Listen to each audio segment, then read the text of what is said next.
بالله السميع العليم من الشيطان الرجيم من حمزه ونفخه ونفسه بسم الله الرحمن الرحيم وما أرسلناك إلا كافة للناس بشيرا ونذيرا ولكن أكثر الناس لا يعلمون.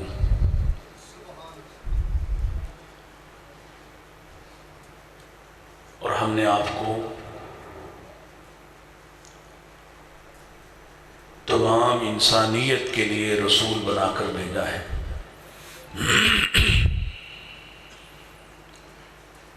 خوشخبری سنانے والا اور ڈر سنانے والا بنا کر. لیکن اکثر لوگ نہیں جانتے ہیں.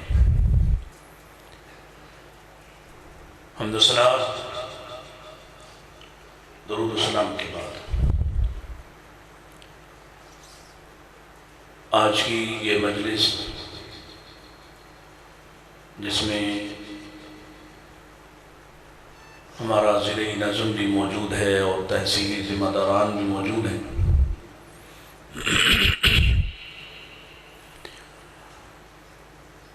اور آپ سب احباب بھی موجود ہیں، اور اس سوشل میڈیا کے ذریعے سے یہ دعوت، یہ بات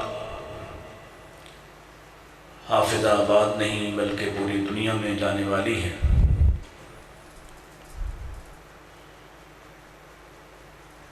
تو کیوں نہ اس بات کو سمجھا جائے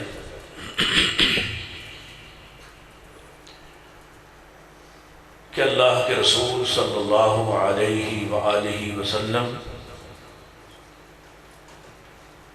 کس حیثیت سے اس دنیا میں تشریف لائے. یہ ربیع الاول کا مہینہ ہے. ہر شخص اپنی اپنی محبت کا اظہار کرتا ہے، اور کسی کو کسی کی محبت پہ اعتراض کرنے کا حق نہیں ہے. اعتراض یا اختلاف طریقہ کار پہ ہوتا ہے،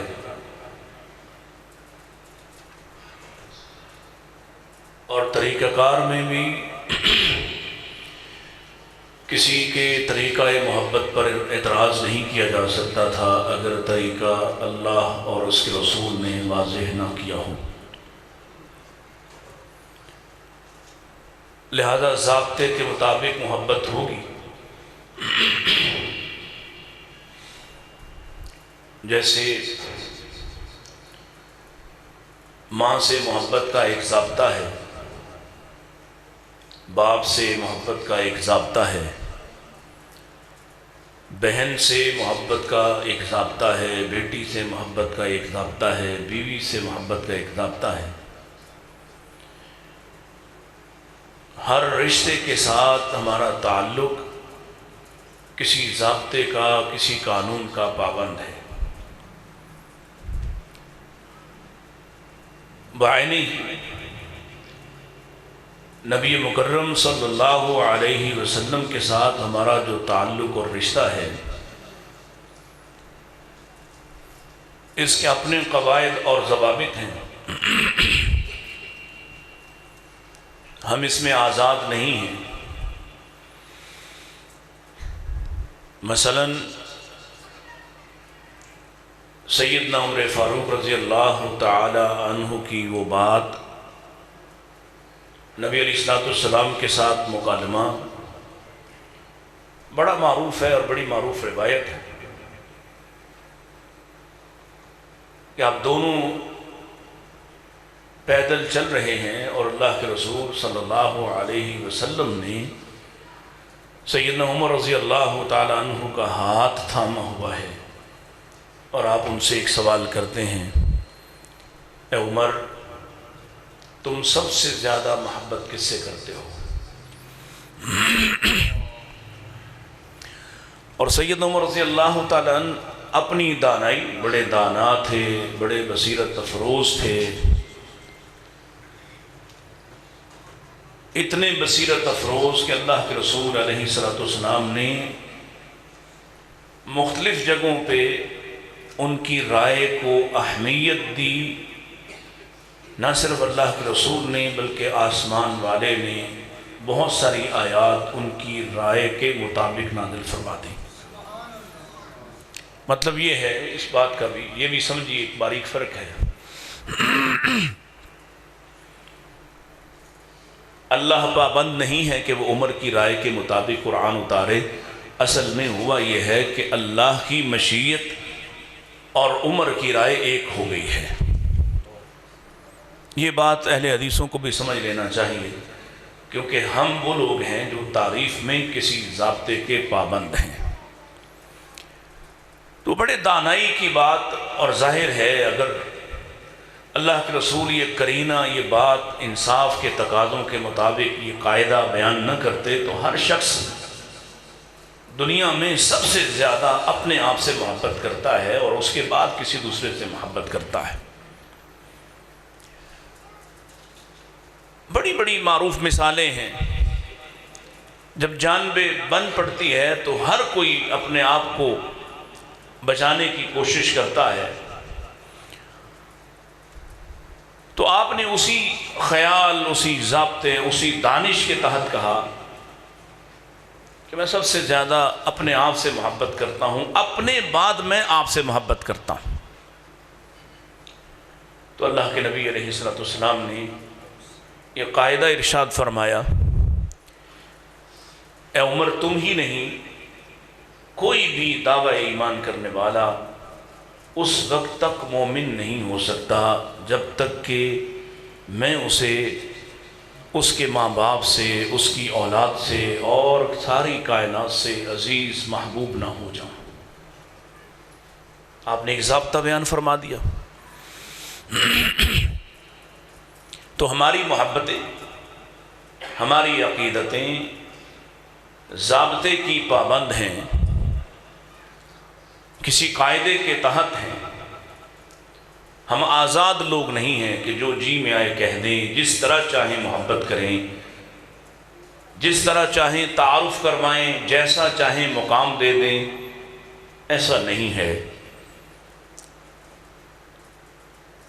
اور ویسے بھی ایک مقام وہ ہے جو میں کسی کی تعریف کر کے سمجھاتا ہوں کہ یہ مقام ہے اس آدمی کا، اور ایک مقام وہ ہے جو اس شخص کی برادری، قوم، قبیلہ اس کا اپنے ہاں محسوس کرتے ہیں۔ اسی طرح مختلف طبقات کے اندر اس شخص کا مقام اور مرتبہ کہیں بلند ہو سکتا ہے، کہیں کم ہو سکتا ہے، اور ہر کوئی اپنے سامنے کی چیزوں کو دیکھ کر اس کا متعین کرے گا کہ یہ ہمارے سامنے بڑا اچھا اور نیک اور بہتر آدمی ہے، ہماری نظر میں اس کا یہ مقام ہونا چاہیے۔ اللہ وہ ہستی ہے جس کے سامنے ہر کسی کا ظاہر بھی ہے اور باطن بھی ہے۔ اگر وہ کسی کا مقام متعین کر دیں تو اس کے بعد کوئی دوسری ہستی ایسی نہیں جو اس متعین مقام سے بلند مقام کسی کو دے سکے۔ ادھر میری طرف دیکھیں، یہ جو بڑے اور سیانے لوگ بیٹھے ہیں، میں آپ سے کچھ ذرا مختلف بات کر رہا ہوں، اور اگر یہ سمجھ آ گئی تو اللہ کرے کہ میری اور آپ کی نجات کا سبب اور ذریعہ بن جائے، ہم یہ روایتی پروگراموں سے کچھ بالاتر ہو جائیں۔ تو جو ترنم شرنم آپ نے سننا تھا وہ سن لیا ہے، یا میرے بعد پتہ نہیں کوئی اہتمام ہوگا آپ کے کانوں کو رس گھولنے کے لیے، تو میں رس گھولنے نہیں آیا، کچھ آپ سے بات کرنے آیا ہوں، توجہ میری طرف کیجیے۔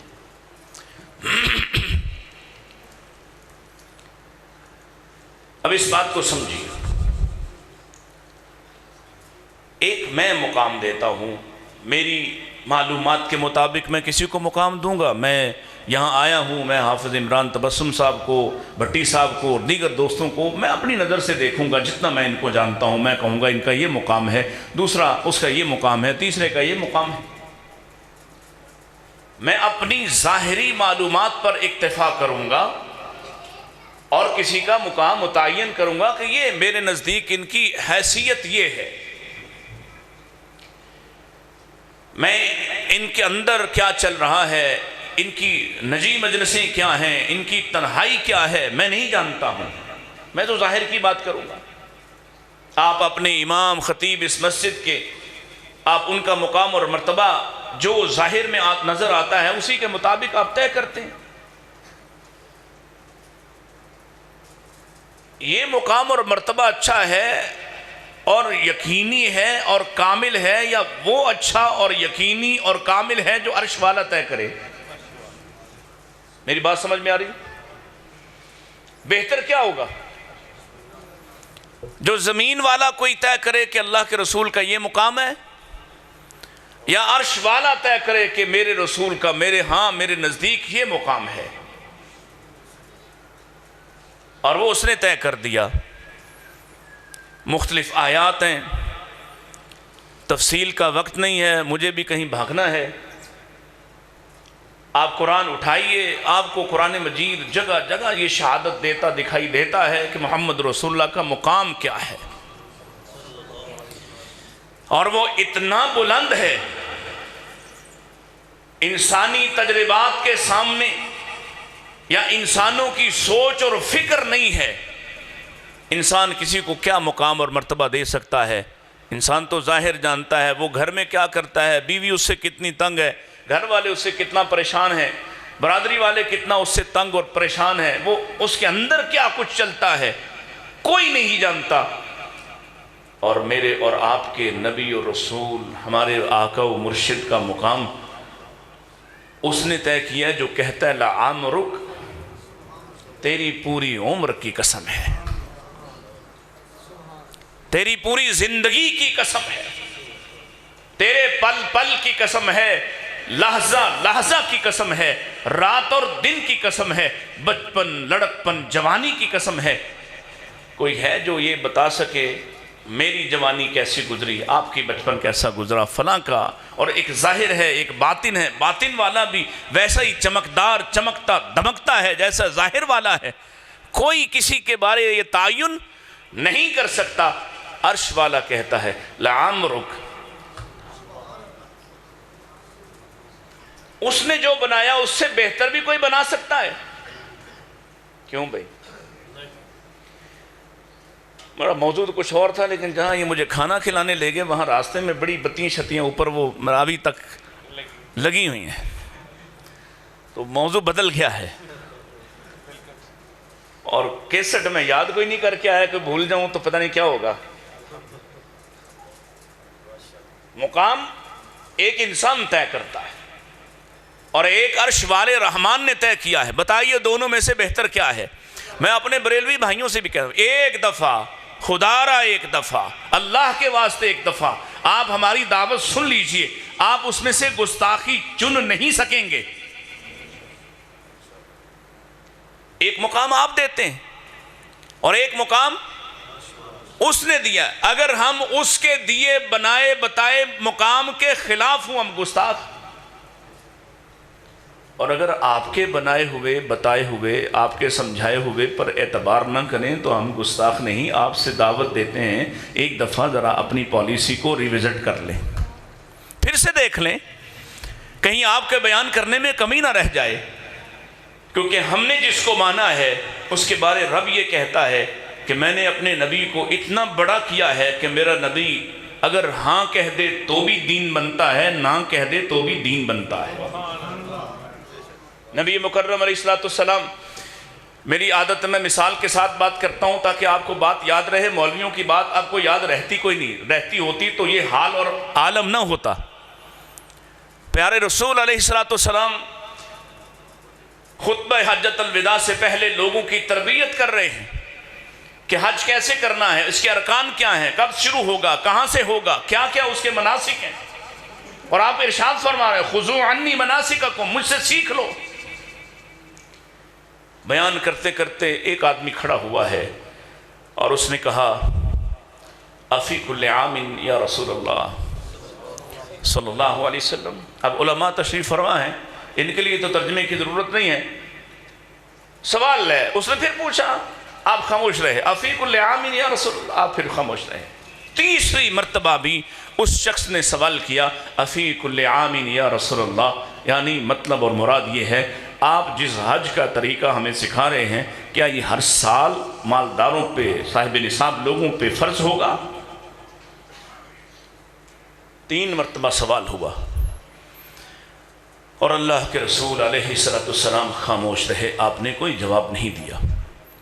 سمجھیے گا ذرا، اپنے آقا و مولا اور مرشد کی حیثیت کیا ہے، آپ کے کلام کی حیثیت کیا ہے، آپ کے قول اور فعل کی حیثیت کیا ہے، آپ کی خاموشی کی حیثیت کیا ہے۔ پھر آپ خود ہی مقام اندازہ لگا لیجئے کہ آپ کا مقام کس قدر بلند ہے اور اہل حدیث اللہ کے رسول کے کس مقام کے قائل ہیں۔ آپ خاموش رہے، اور ظاہر ہے جس آدمی کو 3 دفعہ مجلس میں پوری بھری ہوئی مسجد میں وہ 3 مرتبہ سوال کرے، جواب نہ ملے تو کچھ ملال تو اسے بھی ہوگا، اور ہے کون؟ دوسری روایات سے پتہ چلتا ہے یہ ایک بڑے قبیلے کا سردار ہے، گاؤں کا رہنے والا چودھری ہے، اس کا نام اقرا بن حابس تمیمی ہے، بنو تمیم سے ہے، اور بڑا سخت دل مشہور ہے۔ اللہ کے رسول علیہ السلام نے دوران خطبہ اپنے ممبر مبارک سے اتر کر سیدنا حسن کو اٹھایا، بوسہ دیا تو اس نے تبصرہ کیا، اللہ کے رسول میرے تو 10 لڑکے ہیں، میں نے تو کبھی یوں نہیں کیا۔ یعنی تھوڑا دل کا سخت تھوڑا ہوتا ہے انسان، یہ اللہ تعالیٰ نے بنایا ہے۔ کچھ لوگوں کے لہجے سخت ہوتے ہیں، کچھ کے دل سخت ہوتے ہیں، کچھ کا انداز سخت ہوتا ہے، یہ فطری ہے اللہ کی طرف سے۔ تھوڑا محبت کم کرنے والا آدمی ہے۔ اب تھوڑا، اور گاؤں دیہات کے چودھری جو ہیں ویسے بھی ان کا دل چاہتا ہے کہ جب میں ہوں، میں بات کر رہا ہوں تو مجھے سنا جائے۔ آپ نے اس کو 3 مرتبہ نہیں سنا، نہیں جواب دیا، بیٹھ گیا۔ کچھ دیر گزری، پیارے رسول کا یہ واعظ، نصیحت، تربیت مکمل ہوئی، حج کی تربیت مکمل ہو گئی تو آپ نے ارشاد فرمایا وہ سائل کہاں ہے؟ کھڑا ہوا اور الفاظ پہ غور فرمائیے، لبیک و سعدیک یا رسول اللہ۔ پھر سے سنیے، لطف لیجئے، لبیک و سعدیک۔ 3 مرتبہ آپ نے اس کی بات نہیں سنی، اور اب آپ نے اس کو بلایا ہے تو کیا کہتا ہے؟ لبیک و سعدیک یا رسول اللہ۔ اللہ کے رسول حاضر حاضر، دل و جان سے حاضر، خوش ہو گیا کہ میری بات کا جواب آنے لگا ہے۔ آپ نے فرمایا پھر سے سوال کرو۔ اس نے پھر سے سوال کیا کہ میں نے یہ پوچھا تھا، جب آپ حج کا طریقہ بیان کر رہے تھے تو میں نے سوال یہ کیا تھا افیق العامن یا رسول اللہ، کیا یہ جو حج آپ بیان فرما رہے ہیں کیا ہر سال صاحب نصاب مالدار لوگوں پہ ہر سال فرض ہوگا؟ آپ نے مجھے جواب نہیں دیا۔ اللہ کے نبی علیہ السلام ارشاد فرماتے ہیں اگر میں اس وقت تیری بات کے جواب میں لو قلت نعم، میں صرف نعم کہہ دیتا، کیا کہہ دیتا؟ ہاں، آپ کی زبان میں ہاں کہہ دیتا، انگریزی میں یس کہہ دیتا، اور کچھ وضاحت نہ کرتا، صرف تمہارے سوال کے جواب میں لو قلت نعم، میں نعم کہہ دیتا، لوجبت، قیامت تک کے تمام مالداروں پر ہر سال حج فرض ہو جاتا۔ یہ کس کی حیثیت ہے؟ جس کے لفظ نعم کہنے سے قیامت تک تمام مالداروں پر حج فرض ہو سکتا تھا۔ تم اس کے مقام کو کیا بڑھاؤ گے؟ تم اس کے مقام کو کیا سمجھو گے؟ تم اس کے مقام کو کیا نئی ڈائریکشن، نیا رخ اور نئی جہت دے سکتے ہو؟ تم اس میں کیا اضافہ کر سکتے ہو؟ جو ایک لفظ کہہ دے، ایک لفظ کہہ دے، صرف اتنا ہی کہہ دے، چلو تم 2 نے کہا کہ آج جو کھایا ہے اس میں سے کچھ ناگوار سی بو محسوس ہوتی ہے، میں آئندہ نہیں کھاؤں گا، وضاحت نہیں ہے، اٹھائیے کتب سیرہ کو، اٹھائیے کتب احادیث کو، وضاحت نہیں ہے کہ میں اس کو حرام کر رہا، وضاحت نہیں ہے میں کبھی نہیں کھاؤں گا، آئندہ نہیں کھاؤں گا، نہیں کھاؤں گا، جہاں سے کھا کے آیا اس طرف بھی اشارہ ہو سکتا ہے کہ جہاں سے کھایا ہے وہاں سے نہیں کھاؤں گا، لیکن بات چونکہ عام تھی، یہ عام خاص کی بحث اپنے علماء سے سیکھیے گا، عام بات کی اور نبی عام بات کہہ دے تو عام بات عام ہو جاتی ہے، پھر نبی کا قاعدہ اور کلیہ یہ ہے، نبی ایک بات کہہ دیں، بات بڑی دور کی بات ہے، نبی کسی بات کو دیکھ کر خاموش رہ لیں وہ بھی دین اور شریعت بن جاتی ہے۔ صرف اتنا کہا، ادھر سے پیغام آ گیا، یا ایہا النبی لما تحرم ما احل اللہ لک۔ کیوں؟ یہ کوئی ڈانٹ نہیں ہے، یاد رکھیے، یہ آپ کے مقام اور آپ کی حیثیت اس پر عرش والے کی طرف سے آپ کو پیغام دیا جا رہا ہے کہ اے نبی آپ کے قول کی ہمارے نزدیک حیثیت کیا ہے۔ بعض کم عقل کم علم لوگ اس کو ڈانٹ کی صورت بیان کرتے ہیں، غلط کہتے ہیں یہ، اور ڈانٹتا کوئی یوں کہتے ہیں، یا ایہا النبی، اے نبی، یہ تو محبت کا انداز ہے، آپ کا لفظ اتنا اہم ہے کہ اے نبی آپ صرف اتنا کہہ دیں کہ میں نہیں کھاؤں گا، امت نہیں کھا سکے گی، آپ اپنی بیویوں کو راضی اور محبت سے کر لیجئے، لیکن یہ بات نہ کیجئے جو ہم نے حلال کیا ہے اس کو آپ کہہ دیں گے تو حرام ہو جائے گا، آپ کیوں کر حرام کریں گے اس کو، کیونکہ آپ کا تعلق اللہ کے ساتھ ہے، آپ اللہ کے پیغمبر ہیں، آپ بیان کرنے آئے ہیں کہ ہم نے حلال کیا کیا، ہم نے حرام کیا کیا، آپ بیان کیجئے، لیکن اگر آپ کے کسی جملے اور لفظ اور ایک حرف سے بھی یہ تاثر جائے کہ یہ فلاں چیز نبی نہیں کھاتے تھے، امت نہیں کھا سکے گی، یہ آپ کی حیثیت ہے۔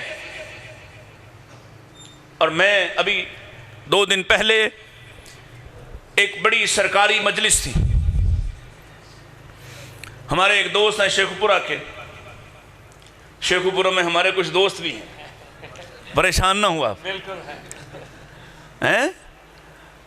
یہاں آپ سارے دوست ہی ہیں نا بھائی، تو شیخوپورہ میں سارے اور ہی نہیں رہتے، ہمارے کچھ دوست بھی ہیں، ان میں سے ایک دوست نے ایک بڑی مجلس میں دعوت دلوائی کہ جی آپ نے وہاں گفتگو کرنا ہے، اور میں گیا تو وہ جو جشن کا ماحول ہوتا ہے وہ والا ماحول تھا، جیسے میں نے آپ کے لیے موضوع بدل دیا میں نے ان کے لیے بھی بدل دیا کہ آ جاؤ بھائی، اسی پر بات کی، اور انہی باتوں میں سے، اس بات چیت میں سے ہم نے رسول اللہ کی حیثیت بیان کی، کیونکہ مجھ سے پہلے ایک نعت خان ہے، نبی علیہ السلام کے حسن، آپ کے جمال، اس کا ایک خاص ذائچہ، خاص انداز جیسے وہ پڑھتے ہیں، انہوں نے پڑھا وہ جو کیا لاٹ نورانی ہے اور کیا ہے جو بنایا انہوں نے، تو وہ پڑھا انہوں نے، ماحول بنایا، ہاں وہ میں نے تو یاد بھی نہیں ہوں ہے، تو میں نے پہلا سوال یہ کیا خطبے کے بعد، اور آپ سے بھی کہتا ہوں اور آپ کے ذریعے حافظ آباد والوں سے بھی کہتا ہوں، بتائیے اگر کوئی میری معلومات میں اضافہ کر دے،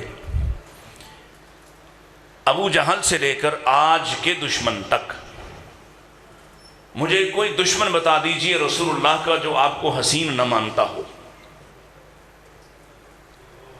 کوئی ایک دشمن۔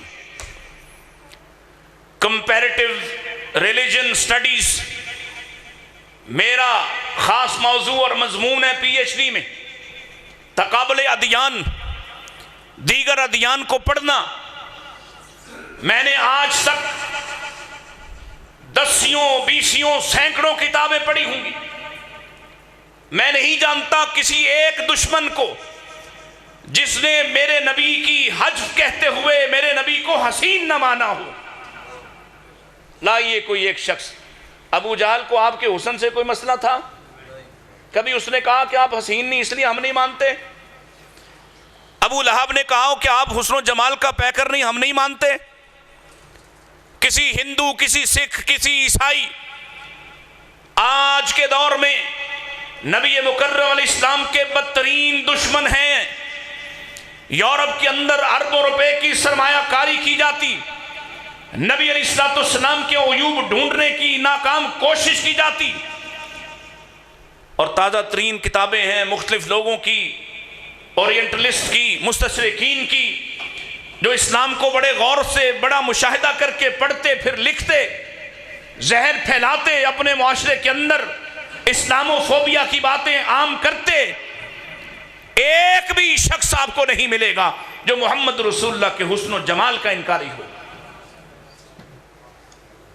کوئی آپ کو نہیں دکھائی دے گا جو کہے کہ اللہ کے نبی ہم اس لیے نہیں مانتے جی آپ حسین نہیں تھے۔ اور بھائی یہ مسئلہ ہی نہیں، ان کے ہاں بھی آپ اتنے حسین و جمیل تھے، اتنے مبارک تھے۔ یہ علماء کی جماعت بیٹھی ہے، پوچھئے ان سے کیا میرے نبی کو نبوت کے اعلان سے پہلے وہ دیکھ کر پکار نہیں اٹھتے تھے صباح یا صباح الخیر؟ آپ گلی میں دکھائی دیتے، پہلے گھر سے نکلتے ہی آپ کے چہرہ انور پہ نگاہ پڑتی تو وہ آپ کو دیکھ کر آپ کے چہرہ انور کی زیارت کر کے اس کو نیک فال لیتا کہ آج گھر سے نکلتے ہی محمد سے ملاقات ہو گئی، دن بڑا اچھا ہے۔ مسئلہ آپ کے حسن و جمال کا، آپ کی دشمنی بدترین یہود نے کی۔ کوئی ایک یہودی مصنف بتا دیجئے جس نے محمد رسول اللہ کے حسب و نسب پر تان کیا ہو، سوائے ایک بات کے، یہ بھی علمی بات ہے، یاد رکھیے کہ وہ نبی اکرم صلی اللہ علیہ وسلم کی والدہ حضرت اسماعیل کی والدہ ام اسماعیل کو، ہاجر کو آزاد کردہ لونڈی کہتے، سوائے اس ایک تانے کے کوئی دوسرا تانا نہیں دیتے۔ یہ علمی بات ہے۔ اور کہتے کیونکہ انہوں نے متاثر ہو کے، ایک بادشاہ نے حضرت ہاجر کو حضرت ابراہیم کے نکاح میں دیا تھا، لیکن اسے یہودی ایک تان لیتے ہیں کہ ہم آزاد عورت کی اولاد ہیں اور یہ بنو اسماعیل ایک آزاد کردہ عورت کے اولاد ہیں، یہ ایک تانا دیتے ہیں جس کی کوئی حقیقت نہیں ہے۔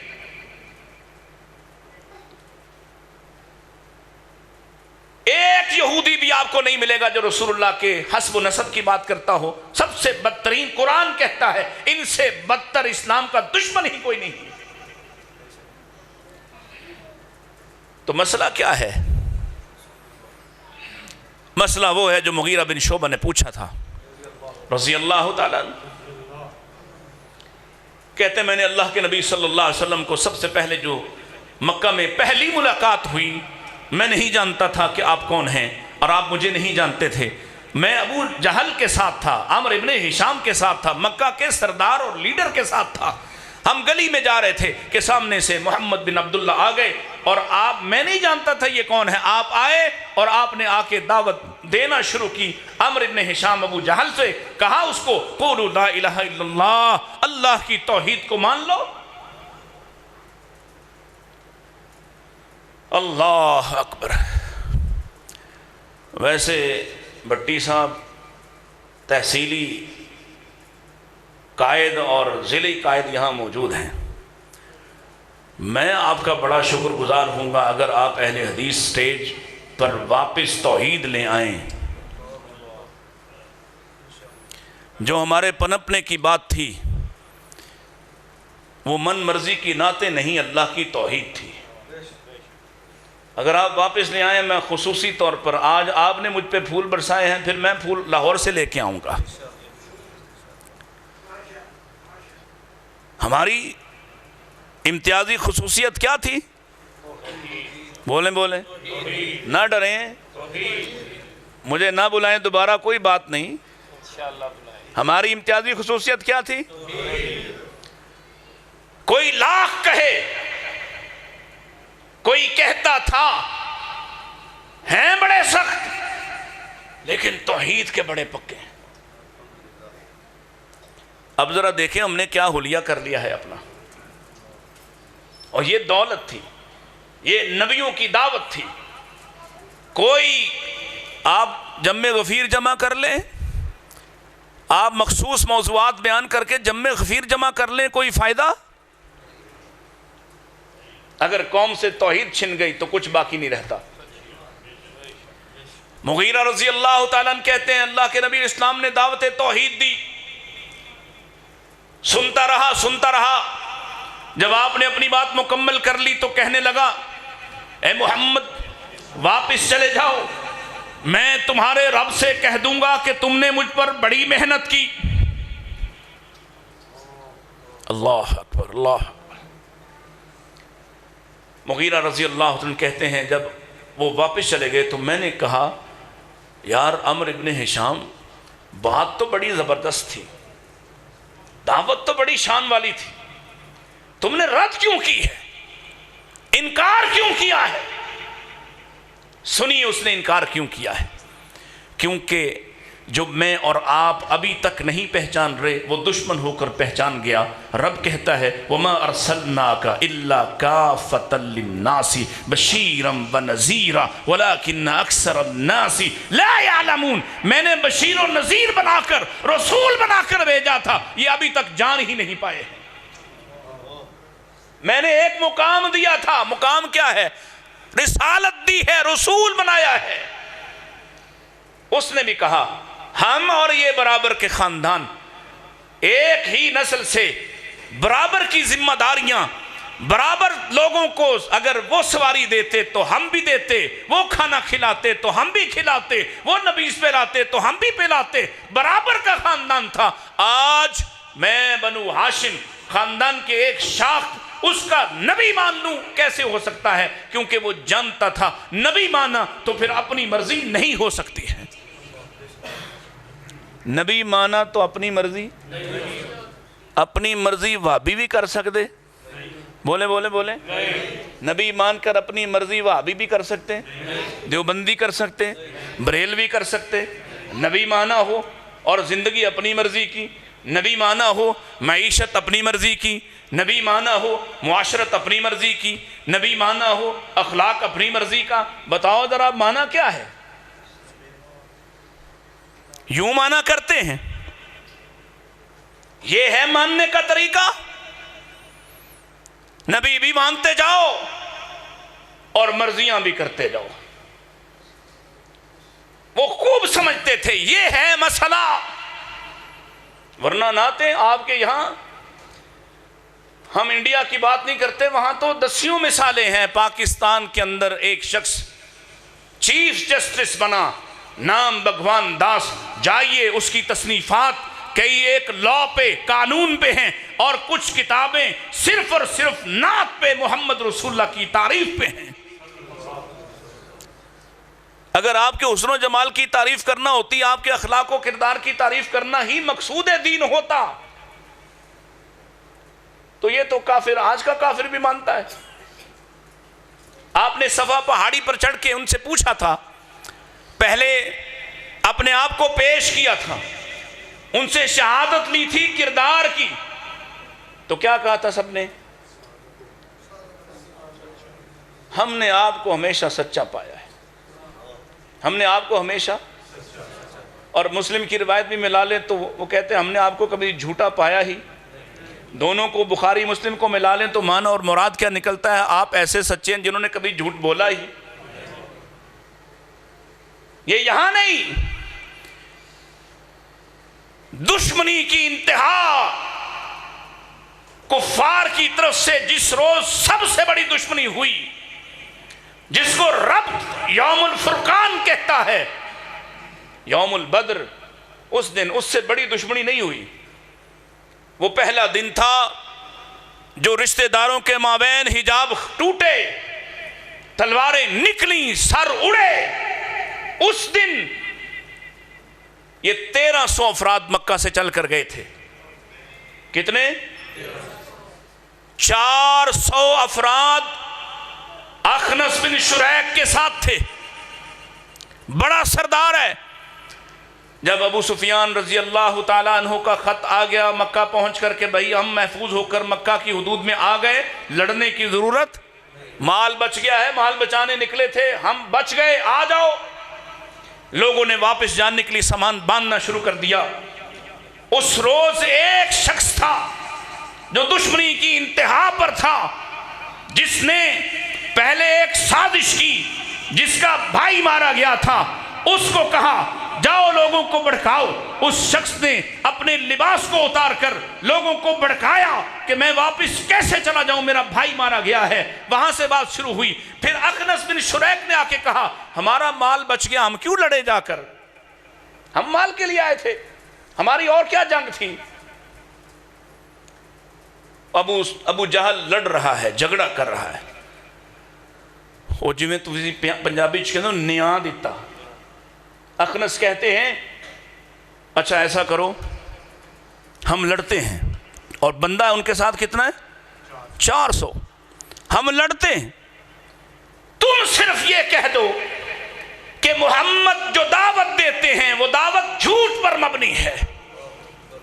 اٹھائیے سیرت کی کتابوں کو، جائیے میری بات کی تصدیق کیجئے۔ اس ایک بات پر اگر بدترین کافر، نبی علیہ السلام کا بدترین دشمن صرف ایک جھوٹ کہہ دیتا کہ ہاں محمد رسول اللہ سچ نہیں کہتے، تو 400 بندہ لشکر میں شامل رہتا، ورنہ 400 نکل کر واپس جاتا۔ اس مشکل وقت میں بھی اس سے یہ نہیں ہو سکا کہ وہ یہ کہے کہ محمد رسول اللہ جھوٹ کہتے ہیں۔ اس نے جواب کیا دیا ہے، جائیے ایک طالب علم کی بات کو ہمیشہ یاد رکھیے گا۔ اس نے کہا اللہ کی قسم اٹھا کر کہتا ہوں جو شخص ہم سے جھوٹ نہیں کہتا، میں اس کے بارے کیسے کہہ دوں کہ وہ اللہ کے بارے جھوٹ باندھے گا۔ اور بھائی مسئلہ کچھ اور ہے، مسئلہ محمد رسول اللہ کی حیثیت ہے۔ کافر سمجھتے تھے، یہود جانتے تھے ہم نے رسول مانا تو پھر جھگڑا کاہے کا۔ سہیل حدیبیہ میں معاہدہ کر رہا ہے، بعد میں مسلمان ہو گئے، معاہدہ ہو رہا ہے، اور اللہ کے رسول علیہ السلام نے شرطیں طے ہونے کے بعد لکھواتے ہوئے سیدنا علی رضی اللہ تعالیٰ عنہ نے لکھا، جیسے کاتب لکھتے ہیں تعارف کے طور پر یہ معاہدہ کس کے اور کس کے مابین ہے، لکھا یہ معاہدہ محمد رسول اللہ اور کفار قریش مکہ کے درمیان ہے۔ جب لفظ رسول اللہ لکھا، سہیل نے لڑائی شروع کر دی، جھگڑا شروع کر دیا، اور کیا کہتا ہے رسول ہی تو نہیں مانتے، رسول مانے تو جھگڑا کیسے کر لے۔ کاش یہ بات آج کا اہل سنت، دیوبندی، بریلوی، وہابی، شیعہ آج یہ بات سمجھ لیں، اور جس کا کلمہ پڑھتے ہو اس کے بعد تمہارے پاس اپنی مرضی کرنے کا اختیار بچتا کہاں ہے؟ اپنی مرضی کیسے کر لیتے ہو؟ کیوں بھائی کرتے ہو نا مرضی؟ میں داڑھی کی بات نہیں کروں گا، فکر نہ کریں، وہ آپ خود سیکھنا اس موضوع سے کہ جب ہم نے کلمہ پڑھا ہے اور نبی کہے واف اللہا ورخ اللہا وفر اللہا، ان کا ترجمہ ان معزز علماء سے سیکھیے، پوچھئے گا یہ کتنی مختلف کیفیات ہیں، پھر آپ اپنی مرضی کیجئے گا۔ میں نے سنا دی بات، نبی مانا ہو، رسول مانا ہو۔ رشتہ لینے گئے تھے، کیا لینے گئے تھے؟ بس 10 منٹ میں آپ کی انشاءاللہ جان چھوڑنے والا ہوں، فکر رہیں آپ کے چہروں پہ تھکاوٹ نظر آ رہی ہے اور مجھے بڑا لمبا سفر کرنا ہے۔ رشتہ لینے گئے تھے، رشتہ لینے جن کے گھر گئے ہیں، پھپھی جان کا گھر ہے، رشتہ مانگ رہے ہیں، کس کے لیے؟ اپنے بیٹے کے لیے۔ اس وقت تک بیٹا اپنے ساتھ منسوب ہے، نام ہے زید بن حارثہ، اس وقت تک زید بن محمد ہے۔ اعلان کیا تھا یہ میرا بیٹا ہے، یہ میرا وارث، میں اس کا وارث۔ رشتہ مانگ رہے ہیں اور وہ آگے سے انکار کر رہے ہیں۔ پوچھ لو نا، بٹیوں کے گھر کوئی اور آ جائے تو کہتا ہے چالو ہے، ہم بٹی کسی کو برابر سمجھتے ہی نہیں ہیں۔ شیخوں کے گھر چلے جاؤ، اچھا ویسے کسی کے بھی چلے جاؤ، کوئی بھی کسی کو نہیں سمجھتا۔ رشتہ لینے گئے، وہ کہتے ہیں زید بہت اچھا ہے، آپ کے ساتھ نسبت بھی ہے، لیکن جوڑ نہیں بنتا، یہ قریش کی بیٹی ہے، یہ ہاشم کے گھرانے سے ہے اور ادھر ایک آزاد کردہ غلام ہے. اگرچہ اصل قبیلے کا پتہ چل چکا ہے, اصل قبیلے کا پتہ چل چکا ہے, بچپن سے جہاں سے اغوا ہوئے وہ بھی مالک وارث جاگ چکے ہیں, قبیلہ پتہ چل چکا, بے قبیلہ نہیں ہیں.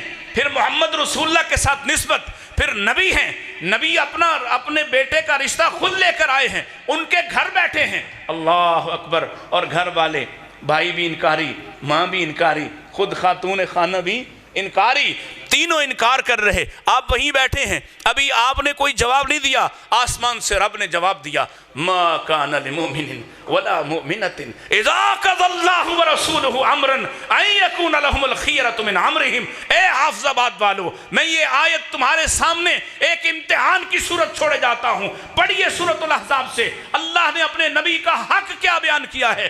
تم ہوتے کون ہو؟ میں یہ ترجمہ کر رہا ہوں تھوڑا سا. تم ہوتے کون ہو فیصلہ کرنے والے؟ جب اللہ اس کے رسول کوئی بات فیصلہ کر دیں, تم ایمان کا نام بھی لو, تم ایماندار ہونے کا دعویٰ بھی کرو. ما کان وما کان لمؤمن ولا مؤمنۃ, کسی مومن مرد کے لیے, کسی مومن عورت کے لیے یہ حق بچتا ہی کب ہے کہ جب اللہ اور اس کے رسول فیصلہ کر دیں تمہارے کاموں میں, خیرۃ من امرہم, تمہارے کاموں میں فیصلہ کر دیں, پھر تم اپنی مرضی کر سکتے. اور ماننے والے بھی کیا کمال تھے, قربان جائیں ان کے. آج بد زبانی کرنے والے کہتے ہیں ان پر تنقید کرنا جائز, اور سنو کیا لوگ تھے, ان کے گھر بیٹھے ہیں, اپنی بات کر رہے ہیں, اور جب وحی اتری ہے تو آپ کی بات کی تائید بھی اتری ہے. ان کے گھر بیٹھے ہیں, کہہ سکتے تھے کہ جناب آپ کی مرضی کی آیت اتر گئی ہے, آپ نے ہمارے خلاف کو اللہ سے بات کر لی ہے, ادھر سے پیغام نہیں. ابھی ماں بیٹے نے فیصلہ نہیں کیا کہ سیدہ زینب آگے بڑھ کے کہتی ہیں اللہ کے رسول میں اپنی بات کو چھوڑ دیتی ہوں, آپ میرا رشتہ زید کے ساتھ کیجئے. فیصلہ جب آپ کا ہو گیا ہے پھر میں ہوتی کون ہوں, میرے گھر والے کون ہیں کہ وہ فیصلہ کریں. اور بدلے کیا ہیں, بدلے کیا ہیں, انعام کیا ملا ہے. فلما قضا زید, پھر زید نے اپنی زندگی تمام کر لی, رشتہ نہ چل سکا, نکاح ٹوٹا. نبی علیہ السلام کے دل میں ایک خیال ہے, تکلیف ہے, اتنے چاؤ سے رشتہ لے کے آیا, چلا نہیں, یہ دکھ میرے گھرانے کو میری وجہ سے ملا ہے. اللہ اللہ, ادھر سے فیصلہ ہوا ہے, جو بات آپ اپنے دل میں چھپائے رہتے ہیں ہم اس کا فیصلہ کیے دیتے ہیں. آ جائیے, زوجنا کہا, ہم خود ہی آپ کا نکاح اعلان کرتے ہیں. ہم کہتے ہیں یہ آج کے بعد تبنیت کی رسم بھی ہم ختم کیے دیتے ہیں. آج کے بعد کوئی کسی کو اپنا بیٹا قرار نہیں دے گا. ادعوہم لآبائہم هو اقسط عند اللہ. آج کے بعد انصاف کی بات یہ ہوگی کہ ان کے باپوں کے نام سے ان کو پکارا جائے, کوئی اپنے ساتھ ان کے ناموں کو اٹیچ نہیں کر سکتا. اور آپ کا مسئلہ بھی ہم حل کیے دیتے ہیں. اور اصل میں انعام اور تحفہ اور فضل اور شرف مل رہا ہے اس خاتون کو جس نے نبی کے فیصلے کے سامنے, رب کے فیصلے کے سامنے اپنے سر کو جھکایا تھا. آج زمین پہ نکاح نہیں ہو رہا. اور سیدہ زینب کہا کرتی تھیں تمہارا ولی, تمہارا باپ, تمہارا چچا, تمہارا بھائی, تمہارا خاندان, ارے میری ولایت دیکھو آسمان سے فیصلہ ہوا ہے. سبب کیا ہے؟ نبی علیہ السلام کی حیثیت کو سمجھو. یہ جو میں نمازیں کتنی ہیں پھر سے بولیں, پڑھتے کتنی ہیں؟ اچھا سارے سچ بولتے ہیں, جھوٹ تو نہیں نہ بولتے. سودا بیچنے کے لیے قسم, سوچتے جائیے.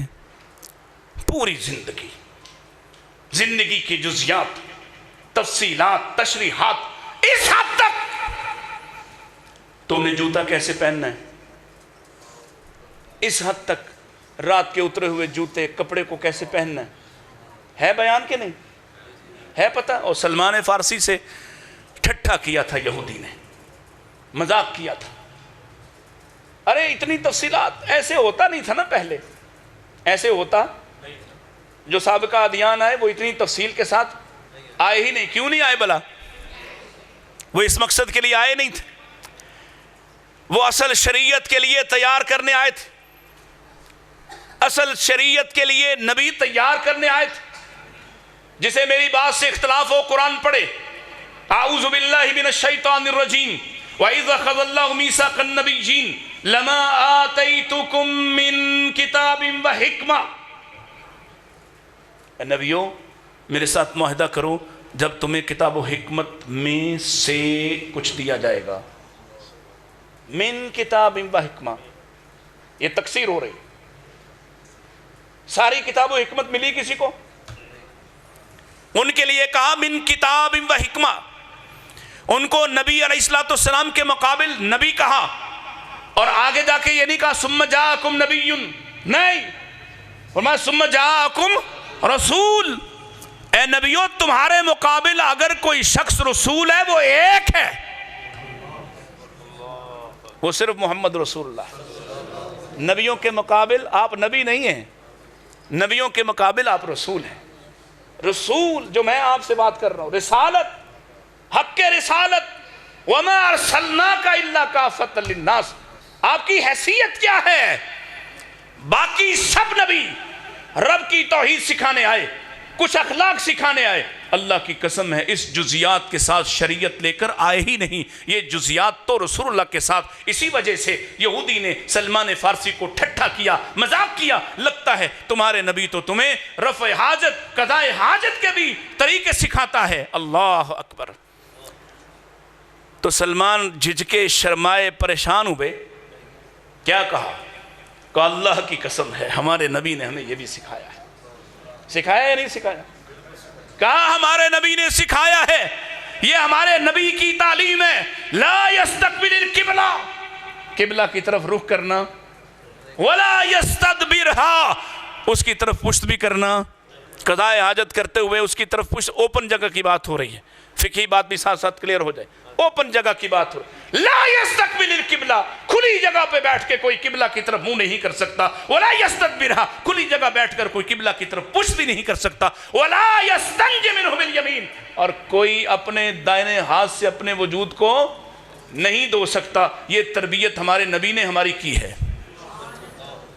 جس نبی نے تم قضاء حاجت کیسے کرو گے یہ سکھایا ہو، تم بیوی کے پاس جاؤ گے پھر نہاؤ گے کیسے یہ بتلایا ہو. یہ ایک شخص کا ذاتی اور نجی معاملہ تھا. تعلیم دینے والیاں کون ہیں؟ کائنات کی سب سے معزز ہستیاں. لیکن یہ چونکہ نبی کے گھر کی زندگی، اب یہ کہا نہیں جا سکتا آنے والے زمانے کو کہ نبی کے گھر کی زندگی تم کون ہوتے ہو معلوم کرنے والے. معلوم کرنے والے آئے تو سمجھایا، سکھایا. اس میں بھانجا شامل تھا. ان کے سامنے حجاب اوڑھ کے، حجاب کر کے، پردے کر کے اس اتنے سے پانی سے نہا کر دکھلایا اور کہا یہ طریقہ ہے محمد رسول اللہ کا کہ جب کوئی اس طرح سے جنبی ہو جائے وہ کتنے پانی سے کم از کم غسل کرے گا. نبی نے گھر کی بات بھی تم تک پہنچا دی، نبی کی بیویوں نے پہنچا دی. کیوں؟ لَقَدْ كَانَ لَكُمْ فِي رَسُولِ اللَّهِ، وہ اللہ کے رسول ہیں. یہ کیا بدبختی ہے، بدنصیبی ہے جس کو رسول مانا ہے. اب اس کی مرضی کی ناخن رکھے ہوئے ہیں. لڑکی سے پوچھو بھائی ناخن بچے کیوں رکھے؟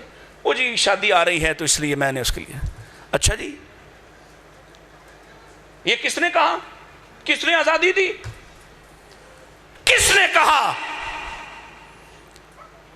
ایک ایک بات. لباس کیسا ہوگا، کیسا ہوگا بتا دیا. یہ پینٹ ہو، شرٹ ہو، تہبند ہو، کرتا ہو، دھوتی ہو، اس کی بات کیسا ہوگا ستر کے حوالے سے. مرد کے لیے کیا، عورت کے لیے کیا. اور جنہوں نے سمجھا اور جنہوں نے مانا، جنہوں نے آپ کے اس حق کو پہچانا، انہوں نے اف تک بھی. اسی لیے وہ اتنے اعلیٰ اور بلند ہو. سیدہ عائشہ رضی اللہ، آخری بات عرض کر دیتا ہوں. سیدہ عائشہ ام المومنین، میری اور آپ کی ماں، قانونی ماں، شرعی ماں، ابدی ماں، یہاں بھی اور سیدہ رضی اللہ تعالیٰ عنہ فرماتی ہیں اللہ کے نبی علیہ السلام پہ رات کے وقت جب آپ نماز پڑھا چکے تھے عشاء کی، کچھ لوگ انصار کے بیٹھے ہوئے تھے، تو آپ پر آسمان سے پیغام اترا ہے، یا ایھا النبی کل ازواجک وبناتک ونساء المؤمنین یدنین علیہن من جلابیبہن. یہاں عورتیں آئی ہوئی ہیں، چلو ایک گل انہاں واسطے بھی ہو جائے نا. یدنین علیہن من جلابیبہن. آج کے بعد اپنی بیویوں سے، بیٹیوں سے، ایمان والی عورتوں سے کہہ دو، گھر سے نکلیں گی تو اوڑھ کر، گھر سے نکلیں گی تو اوڑھ کر. ایسا اوڑھنا جس میں خد و خال چھپ جائیں، ایسا اوڑھنا. پوچھئے علماء سے، تشریف فرما ہے. جلباب کس کو کہتے؟ جلابیب اس کی جمع. جلباب کیا ہوتی ہے؟ جو بدن کے خد و خال کو کور کر لے اور کہاں سے کہاں تک ہوتی ہے. ام المومنین سیدہ ام سلمہ نے پوچھا تھا کہاں تک لٹکائیں؟ آپ نے پاؤں ڈھانپنے تک کا حکم دیا. جلباب کیا ہوتی ہے؟ آپ رات کا وقت ہے، پیغام آیا، آپ اور آپ کی عادت مبارکہ اور ذمہ داری یہ ہے، یتلو علیہم آیات، جب آسمان سے کوئی وحی آتی ہے تو آپ اس کی تلاوت کرتے، آپ اس کا پیغام عام کرتے. پیغام دے دیا. تھوڑے سے لوگ تھے، انصار کے تھوڑے سے لوگ تھے، اور ظاہر ہے بات گھر بھی آ گئی، انصار کے ساتھ ساتھ مہاجرین کی طرف بھی بات پہنچ گئی. سیدہ فرماتی ماننے والوں کی بات کر رہا ہوں، جنہوں نے ماننا ہے وہ 1400 سال پہلے یہ کر گئیں، اور جنہوں نے نہیں ماننا انہوں نے صبح اٹھ کے بھی کہنا آج کے حالات کے موافق نہیں. سنیے، رات کو پیغام ملا اور سیدہ رضی اللہ تعالی عنہ ماننے والے انصار کی تکریم کروا رہی ہیں، ان کی عزت بڑھا رہی ہیں، ان کی تعریف کر رہی ہیں. فرماتی ہیں اللہ انصار کی عورتوں پہ رحم فرمائے. بات تو ہمارے گھروں میں بھی پہنچ گئی کہ آج کے بعد چہرے ڈھانپنے ہیں، سر ڈھانپنے ہیں، جسم ڈھانپنے ہیں. اور اس سے پہلے بھی ایک اچھا لباس وہ سب پہنتی تھی. کوئی وہاں یہاں لاہور کی گلیوں، حافظ آباد کے میدانوں کی طرح کے لباس پہلے بھی کوئی نہیں پہنتا تھا، پہلے بھی. لیکن اب حکم آیا ہے کہ اب ڈھانپنا ہے، جلباب، بڑی چادریں لے کر آنا ہے. اللہ اکبر. انصار نے بھی اپنے گھر جا کے بات کی ہے، اور سیدہ فرماتی ہیں اللہ کی قسم ہے، سنا انہوں نے بھی، سنا ہم نے بھی. ہم گئی ہیں، ہم رات میں کیا کر سکتی ہیں، یہ عذر ہمارے ذہنوں میں ہے. اور وہاں ہم جب مسجد میں صبح فجر کی نماز میں دیکھا انصار کی عورتوں کو، تو ہم نے دیکھا کہ وہ سر تا پاں اپنے آپ کو ڈھانپ کے آئی ہیں. اور کیسے ہوا یہ آج کا زمانہ نہیں کہ کچھ سٹچ کرنا، سینہ آسان ہوتا، راتوں رات بیٹھ کے بڑی بڑی چادریں بنا لی جاتی. اتنی آسانی و فراوانی نہیں. فرماتی ہیں جن کے گھر میں چادر تھی وہ رات بیٹھی ہے اور اس نے اپنی چادر کو سی کر ڈبل کر لیا ہے.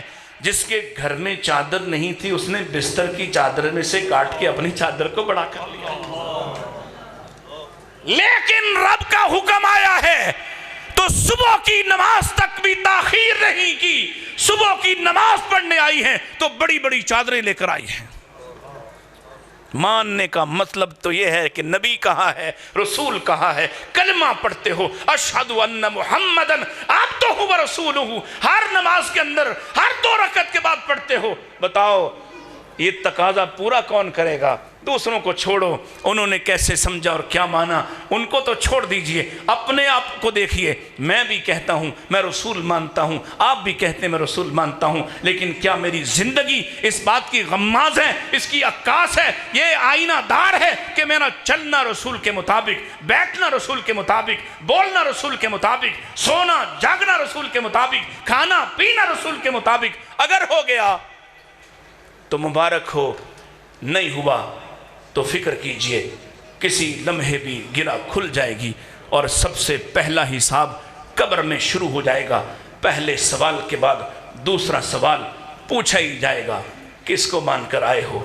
مان کر گئے تو بات بن جائے گی، نہیں مانا تو کوئی عذر نہیں چلے گا۔ وآخر دعوانا ان الحمدللہ رب العالمین۔